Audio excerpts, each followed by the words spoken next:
মানুষের জীবনে দুই ধরনের আবেগ থাকে যা চিরকাল তার সাথে বসবাস করে। প্রথম, স্বপ্ন। দ্বিতীয়, অজুহাত। মানুষ হাজার হাজার স্বপ্ন দেখতে পারে।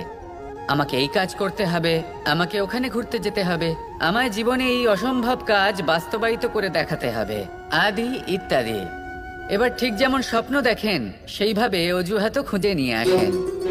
আমি এই স্বপ্ন পূরণ করতে পারলাম না, কারণ আমাকে কেউ সাহায্যই করল না, কারণ আমি দুর্বল হয়ে পড়েছিলাম, কারণ আমার কাছে সময়ই ছিল না, আদি ইত্যাদি। এবার সাফল্য এবং অসফলতার মাঝখানে এই ধরনের সংঘর্ষ হতে থাকে। সাফল্য তখন লাভ করা সম্ভব যখন আপনার স্বপ্ন আপনার অজুহাতের থেকে অনেক বড় হয়, আর অসফলতা তখন পাবেন যখন আপনার অজুহাত আপনার স্বপ্নের থেকে অনেক বড় হয়। আপনি যদি সাফল্য লাভ করতে চান তাহলে চেষ্টা করতে থাকুন, পরিশ্রম করুন। যদি অসফল হন তাহলে ভয়ভীত হওয়ার কোনো প্রয়োজন নেই। নিজের ভুল বুঝুন, তাকে শুধরে নিন, আবার চেষ্টা করুন।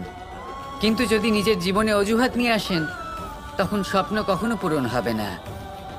আসুন আমার সাথে ভালোবেসে বলুন, রাধা রাধা।